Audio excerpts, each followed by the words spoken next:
There's something people don't talk about when it comes to marriage.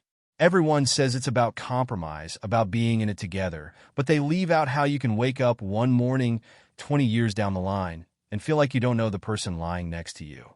That's where I found myself with Jessica. We've been together almost 2 decades, married for 18 years, and looking back, I'd say I was the steady one. I'm Dan, a man who believes in working hard, keeping my word, and doing my part. I never thought I'd be sitting here, typing out my story to strangers, but maybe putting it into words will help me make sense of it all. Or maybe it'll be a warning for someone else. I'm 58, and I've spent most of my life working as a consultant. It's an online business, but don't let that fool you. I'm logged on late at night, early in the morning, whenever my clients need me. The work is steady, and the money's good, but it comes with long hours. And that, I suspect, is what started the wedge between Jessica and me. Jessica, well, she's something else. When we first met, she was all fire and ambition. Over the years, though, that fire turned into restlessness. She'd throw herself into new social circles, plan girls' weekends away, and once in a while, I'd catch her looking at me like she was searching for something I didn't quite have. I told myself it was just how she was always needed that extra thrill in life. But even back then, I couldn't shake the feeling that she was looking for something or someone to fill a gap I couldn't. So, I suggested this trip, a beach house in Mexico, right on the coast. I rented the place for a month, figuring maybe we could find some footing away from the routines that seemed to eat us alive back home. I wanted to get back to the basics, the simple parts of our marriage before everything became so complicated. It started out well enough. The first night there, we found this small bar on the edge of town, mostly locals and a few tourists. Jessica lit up like I hadn't seen in years, chatting with everyone, laughing a little too loud. That's Jessica, though. She loves meeting people, connecting. She was always the social one, while I'd sit back, let her have her fun, and keep to myself. After a while, I had to head back to the house for a late work call. Jessica stayed behind, chatting up some local woman she'd met at the bar. She was deep in conversation, drink in hand when I left. I didn't think much of it. Jessica was a free spirit, always had been. And if she wanted to talk to some stranger by the sea, well, I didn't see the harm. I settled in back at the rental, logged on, and worked through my emails. It wasn't until around midnight that Jessica stumbled back into the house, laughing softly to herself. She looked right through me, her eyes unfocused, and went straight to bed without a word. The smell of alcohol was thick in the air. I shook my head, shut down my laptop, and tried to sleep, but something felt off. I just couldn't shake the feeling. Eventually, I gave up on sleep, pulled on my jacket, and walked back to the bar, hoping the night air might clear my mind. I ordered a whiskey and sat at the far end of the bar, staring out at the waves. That's when the bartender, a man who looked like he'd heard every sad story under the sun, struck up a conversation. And it didn't take long before he revealed something that would haunt me long after I left that bar. As I sat nursing my whiskey, the bartender, who looked like he was about my age, caught my eye. He was a quiet guy with silver hair and an expression that suggested he'd seen enough to know when a man needed to talk. After a few silent minutes, he spoke up. "Not from around here, are you?" he asked, giving me a knowing nod. "Nope. My wife and I are here for a little vacation," I replied, my voice sounding flatter than I intended. I didn't want to say much, but somehow, the way he watched me with those steady eyes had me feeling like I'd spill my whole life story if I wasn't careful. "Funny thing about these places," he said, polishing a glass. "Folks come here looking for a good time, to forget their troubles.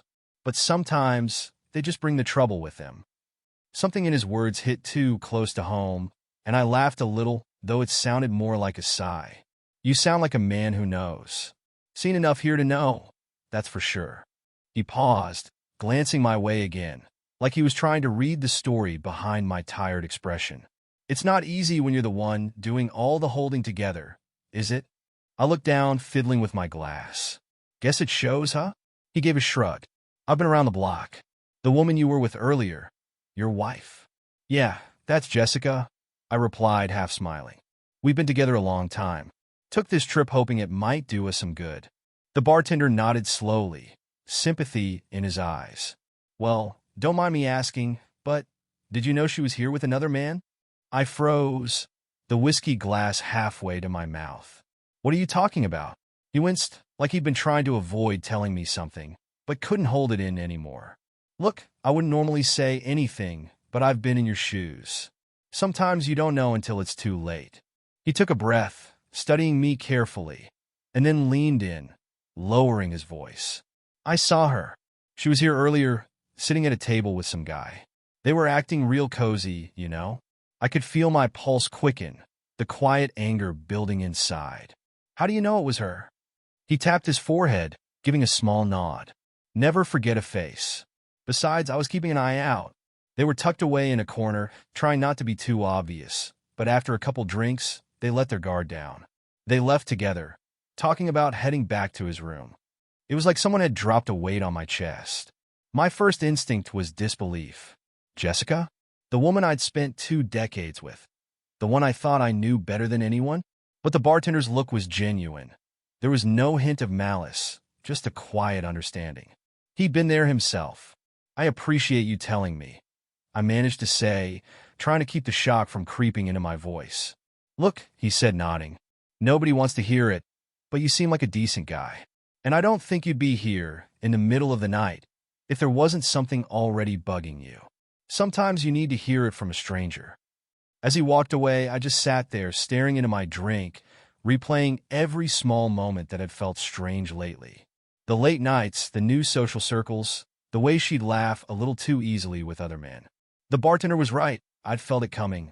But seeing the puzzle pieces snap together was a gut punch I hadn't been prepared for.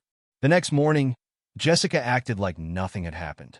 She breezed around the kitchen, sipping her coffee, looking fresh and bright, like she'd slept without a single care in the world. It was the kind of behavior that would seem normal to anyone else, but I saw right through it. The bartender's words hung heavy in my mind, each one replaying in my head. I wanted to confront her then and there, but something held me back.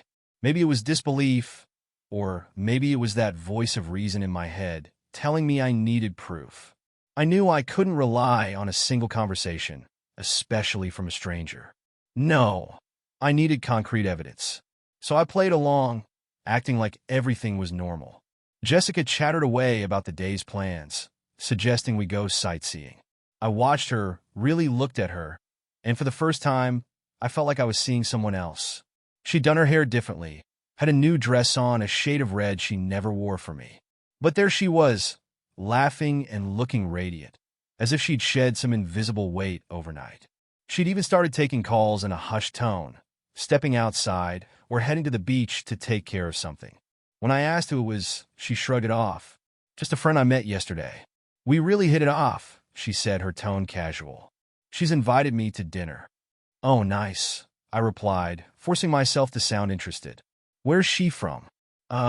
She's from somewhere around here, I think, she said vaguely, avoiding eye contact.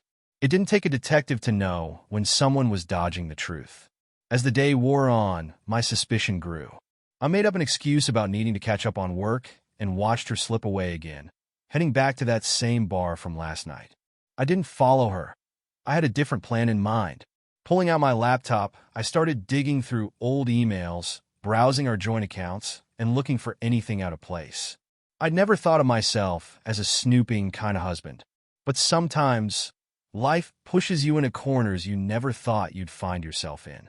Later that evening, I decided to talk to someone else who might know a bit more about Jessica's mysterious friend. I figured it was best to approach it delicately, so I headed back to the bar. This time, I spotted a waitress named Rosa, who had been serving us drinks the previous night. I remembered she'd been watching Jessica and that man a little too closely. Hey, Rosa, I said, leaning against the bar casually. Can I ask you something?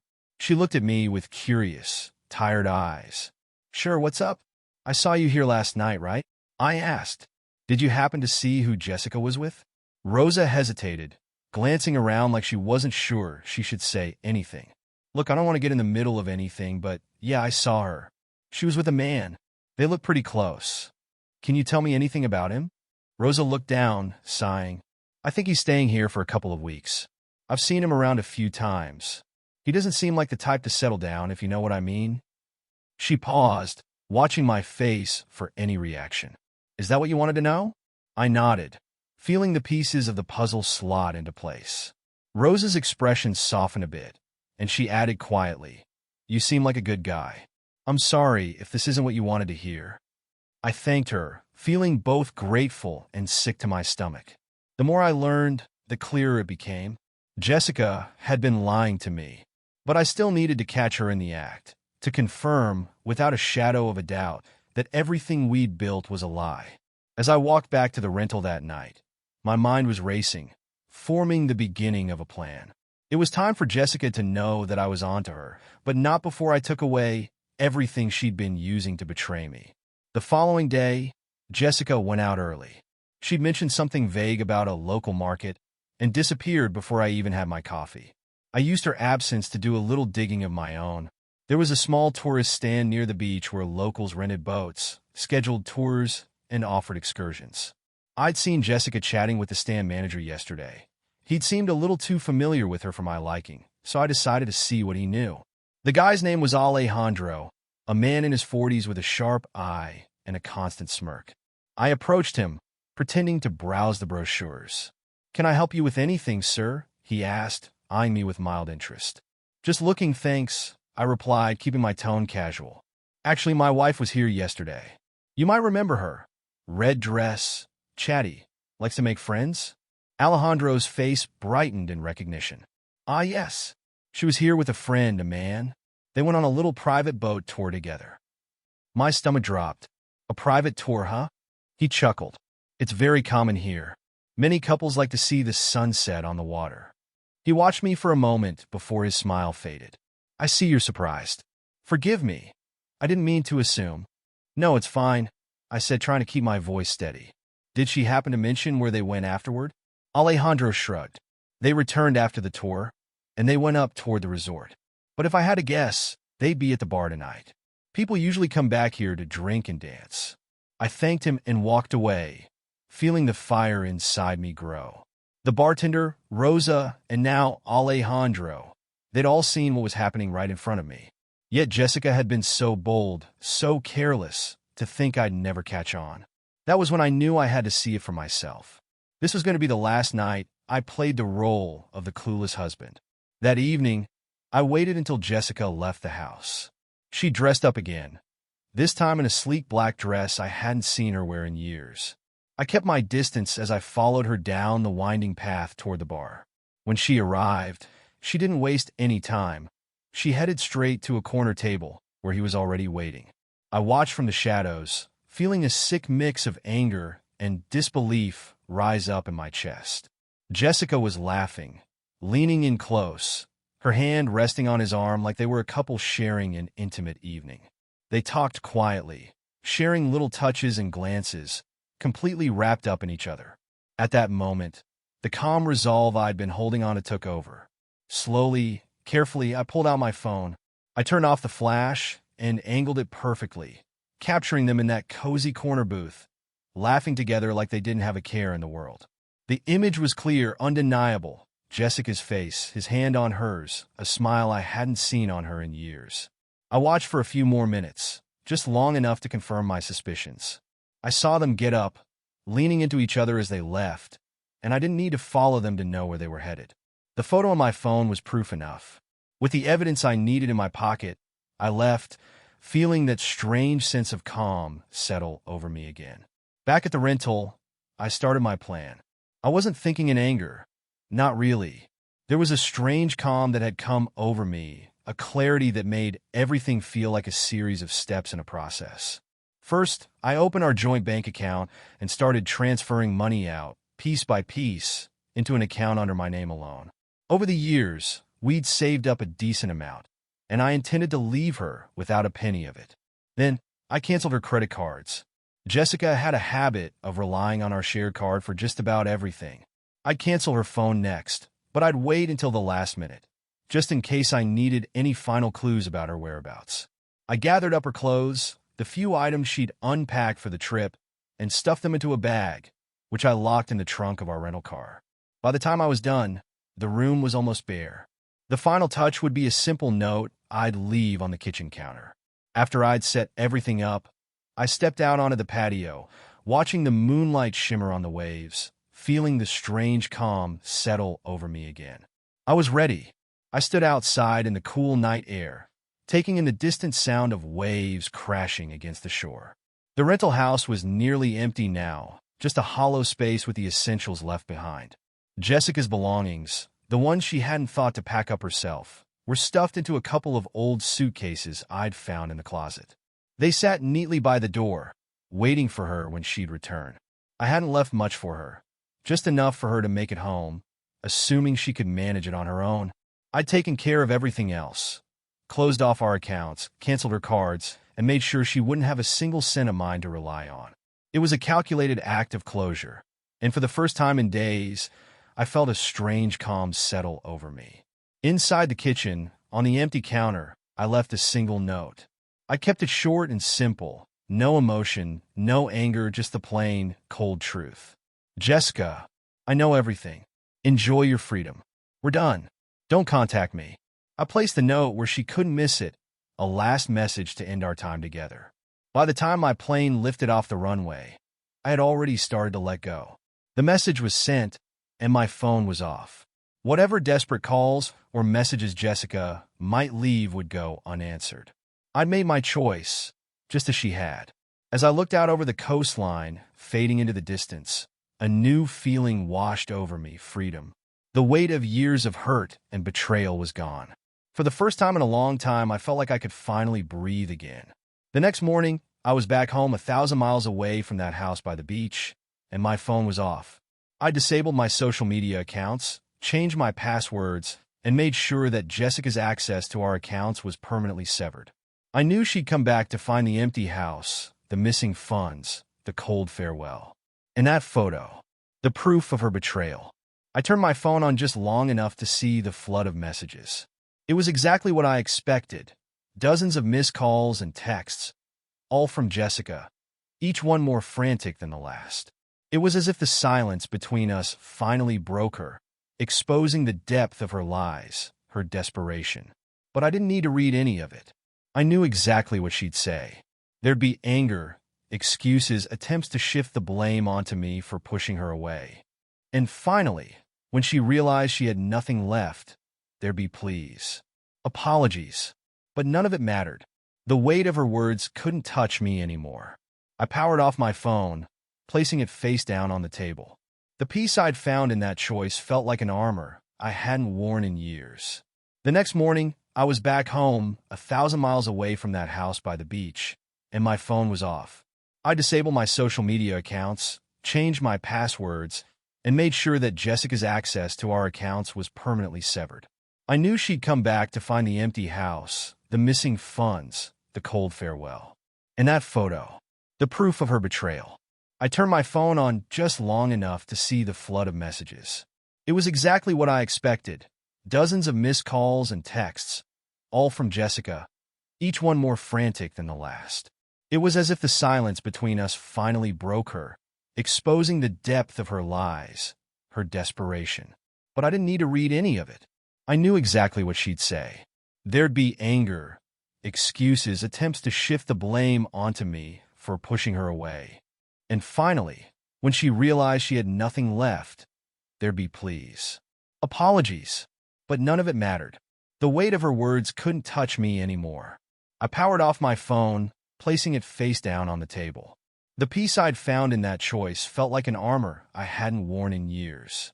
About a week after I'd returned home, just as I was settling back into my routines, I received a knock on my door. I wasn't expecting anyone, so when I opened it to find Jessica's sister, Ellen, standing there, I was caught off guard. "Dan," she said, her face a mixture of anger and pity. "We need to talk." Ellen was the one person in Jessica's family who'd always had my back. She'd warned me years ago about Jessica's patterns, how she tended to leave wreckage in her wake, always chasing something that would never satisfy her. But I'd been naive. I thought I'd be different, that I could be enough. "Come in," I said, gesturing toward the living room. Ellen stepped inside, and as she sat down, she looked at me, eyes full of that same sadness I'd seen when Jessica had first left me behind emotionally, long before she ever cheated. "I had a feeling something like this would happen," she admitted, leaning forward. "She called me last week in a panic. Said you left her stranded, that she'd made a mistake. She sighed, shaking her head.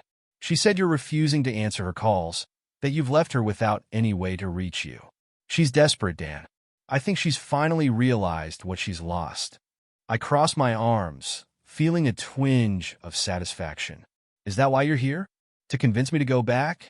To undo what's done? Ellen shook her head. No, Dan, I'm not here to get you back together. Honestly, I'm here because you deserve to know that she's feeling the weight of this. She paused, then added, I think you made the right choice. I just wanted you to hear it from someone who understands. Her words hung in the air, carrying a surprising relief with them. I nodded, grateful for her honesty. Thank you, Ellen. I needed to hear that. She stood up to leave, then stopped at the door, turning back to me. You're free now, Dan. Don't waste that freedom. And just like that, she was gone. The final link to Jessica's family cut loose. The days passed slowly, but steadily, like the gradual return of spring after a long winter. I filled my time with work, friends, and things I hadn't done in years. I took the time to reconnect with old hobbies, went fishing with a few of the guys from the neighborhood, and even treated myself to a weekend at a cabin upstate. But there were still reminders of Jessica. Little things around the house that she'd picked out. Old photos, random decorations she'd insisted we buy on one trip or another. I spent a weekend going through it all, boxing it up and setting it by the curb. Piece by piece, I was clearing her out of my life.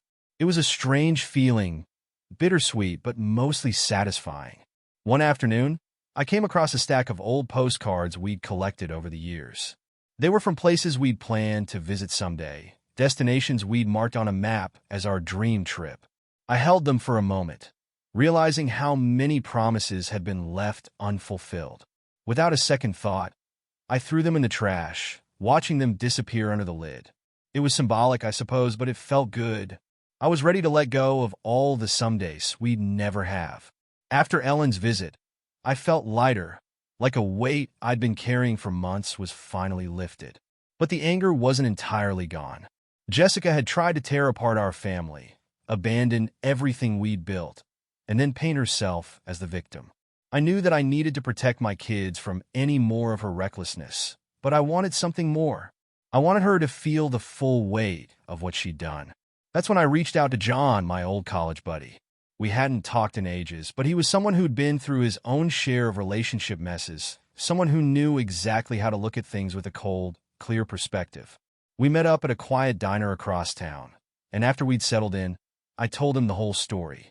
He listened carefully, nodding in all the right places, his expression growing more serious as I went on. When I finished, he leaned back in his chair, studying me. Dan, I know you've always been a decent guy, but I don't think decent is going to cut it here, he said, his eyes narrowing. She hurt you, and worse, she put the kids in the middle of all this. You're the one holding the family together, and she needs a reality check, a public one. I tilted my head, intrigued. What do you mean by public? John smirked, a glint in his eye. Make it known. File for divorce publicly. Don't let her sweep this under the rug, and don't let her control the narrative. She brought this on herself, and if she wants out, she can have it, but not quietly. Her family, friends, everyone, make sure they all know exactly who she is and what she's done. His words struck a chord. For years, I'd gone out of my way to protect Jessica's reputation, hiding the rough patches, pretending everything was fine. But she'd used that to her advantage. She'd taken my silence and twisted it, making me out to be the bad guy to justify her behavior. This time, she'd have to face the music. John leaned in, his voice low. And the kids, Dan, they need stability, and you're the only one who can give it to them. Jessica's lost her way, and they deserve better than to be dragged along on her thrill-seeking escapades. I nodded, feeling a newfound resolve settle over me. You're right, John. It's time I stopped protecting her from herself. He grinned, giving my shoulder a firm squeeze. That's the spirit, man. She wanted to live recklessly. Let her see where that gets her. The next day, I made a call to my lawyer, Diane, a tough-as-nails attorney I'd known for years. I told her everything and laid out my plan for a public divorce. I wanted it all filed in a way that Jessica couldn't hide from, something that would expose the truth to everyone she'd tried to deceive. Dan, with what you've got, The photos, the testimonies from the bar staff, her behavior. It's a solid case, Diane said. I'll draft a petition for a public filing, and we'll make it airtight. You're aiming for custody, right? Full custody, I replied, my voice steady. She can have visitation, but the kids need stability. I'm done letting her make a mess of their lives. Diane's tone was firm. Good call. We'll make sure the court sees that you're the one keeping them safe. Once we're done, this will be on the record, and Jessica's reputation will be on full display. When I hung up, I felt an unusual sense of calm. Jessica had wanted freedom, and now she'd have it, at a cost. A week later, the papers were filed, and Diane had Jessica served at her office. Word spread quickly in our small town. Jessica was livid, but she couldn't escape the truth. Her betrayal was out in the open, and people were starting to see the cracks in her carefully crafted image. Friends who'd once believed her lies were calling me to apologize, while others kept their distance, shocked by the truth. The local gossip circle had a field day. People whispered about the affair, about the late nights, and about the abandonment of her family. Jessica had painted herself as a loving mother and devoted wife for years, and now the town was seeing who she truly was. Her own family reached out, embarrassed and confused, asking me if the rumors were true. Her mother left voicemails asking me to keep things private and to think about the kids, but I was done covering for Jessica. She'd made her choices. Now she could live with them. The divorce hearings moved swiftly. Diane presented our case with precision, laying out the evidence. The photo of her with the other man, the testimonies from the bar staff, her erratic spending habits, her pattern of absences, and the overall impact on our kids. Jessica tried to deny it, painting herself as misunderstood and claiming she'd only strayed because of my neglect. But her excuses only made the judge's expression grow colder. The case didn't last long. With each hearing, Jessica's facade crumbled a bit more, and it was clear that the court saw through her performance. Diane pushed hard for full custody, arguing that the kids needed a stable, present parent, not one prone to impulsive, destructive behavior. By the end, the judge granted me primary custody, giving Jessica limited, supervised visitation rights. When the final judgment was read, Jessica sat in the courtroom, her face pale and defeated. She'd lost custody, and her reputation was tarnished beyond repair. The people she'd lied to, manipulated, and used as shields could now see the truth, and she was alone in the wreckage she'd created. The day after the custody decision, my phone lit up with Jessica's name. I'd expected she'd reach out, but seeing her name on my screen stirred an odd mix of emotions. I thought I'd feel anger or satisfaction, but all I felt was a dull emptiness, like a door closing. When I answered, her voice was barely a whisper, shaky and strained. Dan, can we talk? Just once, please. There was desperation there, a tone I hadn't heard from her since long before things had unraveled. I agreed, if only to satisfy a lingering curiosity. It felt like this might be the final thread to cut, and after everything, I wanted a clean break. We agreed to meet at a secluded park on the outskirts of town. I arrived early, parking my car beneath a canopy of autumn-colored trees. As I waited, I watched the leaves drift lazily to the ground, each one a reminder of the season's passing, of change. When Jessica arrived, she looked like a ghost of herself. The confidence that once defined her was gone. Her eyes were red-rimmed, her face drawn and pale, and she seemed to carry the weight of 1,000 regrets on her shoulders. She sat down on the bench next to me, hesitant, like a person approaching a stranger. I watched her as she took a shaky breath, eyes cast downward. Finally, she looked at me, her gaze full of sorrow. Dan, she began, her voice so soft I almost didn't hear it. I don't know what to say. Her voice cracked, and she wrapped her arms around herself, as though she could protect herself from her own guilt. I thought I could find something I was missing, but I made a terrible mistake. The words were ones I'd once longed to hear, back when the pain was fresh, back when I thought an apology could bring closure. But hearing them now felt hollow. I stared at her, and for the first time, I felt completely detached. Jessica, I said, my voice steady, this isn't about a single mistake.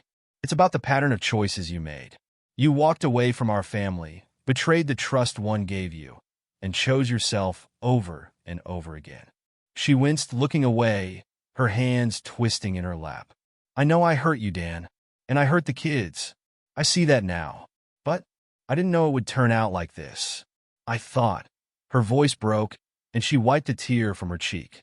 I thought I'd find something better, but all I found was emptiness. I looked at her, unfeeling. You didn't just betray me, Jessica. You betrayed your family. And you didn't just make a mistake. You chose to ignore the pain you caused until it was too late. The kids and I, we're rebuilding. We're moving forward. You'll have to find your own way now. She stared at me, as though seeing me for the first time, her face pleading. Dan, can you ever forgive me? Please, she whispered, her voice cracking. I can't do this alone. I took a breath, then shook my head. Jessica, forgiveness isn't the issue. You never took responsibility for what you did. Not with me, not with the kids, not even with yourself. You can't ask me to help you fix something you chose to break. Her hand reached out as if to touch my arm, but I leaned back, leaving her hand suspended in the air, a silent reminder of how far we drifted apart. I could see the desperation in her eyes, a deep regret that was too little, too late. You made your choices, Jessica, I said, my voice calm, and now you live with them. She sat there for a moment, frozen, then slowly lowered her hand.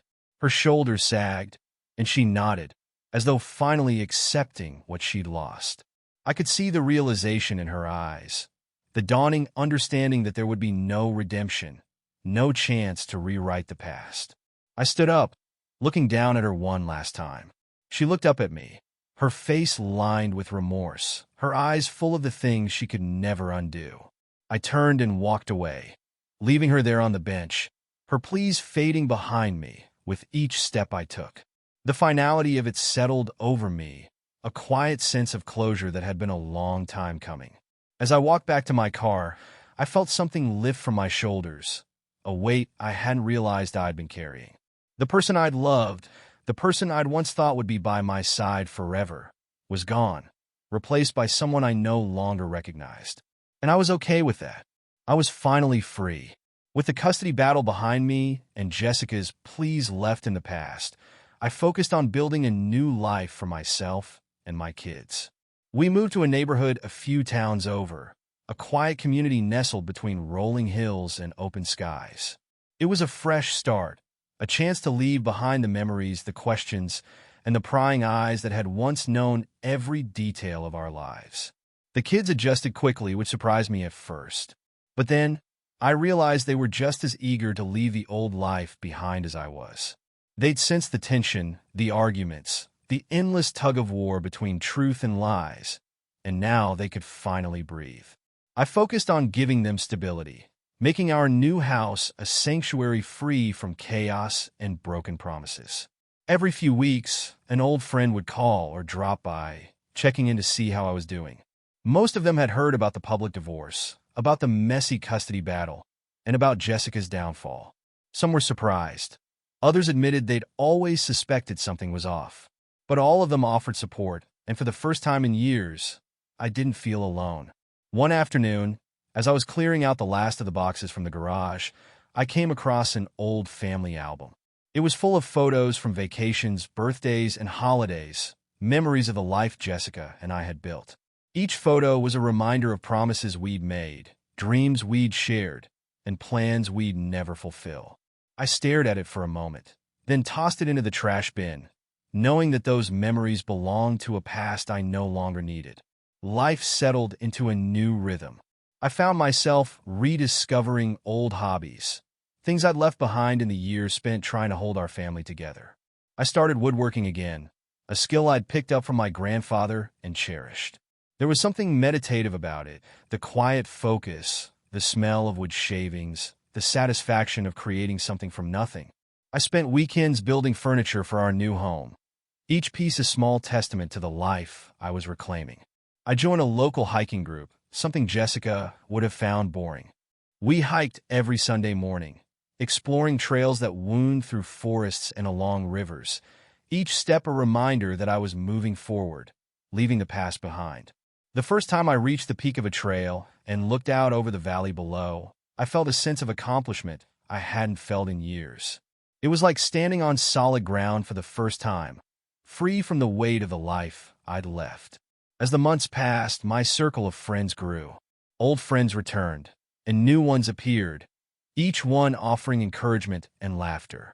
They reminded me of who I was before I'd lost myself in the marriage, and with every story we shared, every beer we toasted, I felt the person I'd once been re-emerge. The man who laughed easily, who found joy in the simple things, who knew his worth. One day, while unpacking the last of our things, I came across an old guitar I'd almost forgotten I owned. It had been a gift from my brother years ago, something I'd always wanted to learn but never had the time. Now I had all the time in the world. I dusted it off, tuned it up, and started practicing. At first, it was slow going, my fingers clumsy, the notes shaky. But over time, I found a rhythm, a melody that was uniquely mine. Each night, as I tucked my kids into bed, I felt a sense of peace I hadn't known in years. They were thriving, happy and secure in a way they hadn't been before. They no longer looked over their shoulders, wondering if their mother would be there, if our home would be a place of love or conflict. Our new life was steady, anchored by trust and honesty, free from the instability Jessica had brought into our lives. One evening, as I sat on the back porch watching the sunset, I thought about the path that had led me here. The betrayal, the heartbreak, the anger. It was all part of a journey that had brought me to a place of freedom. For the first time in a long time, I felt truly at peace, content with who I was and the life I was building. Jessica's shadow no longer loomed over me. She was a part of my past, a chapter I closed. And as I sat there, the sky painted with colors of dusk, I realized that each choice I made, each step forward, was a reclaiming of my life, a reminder that I was free. Free to be myself, free to rebuild, and free to live a life that was mine alone.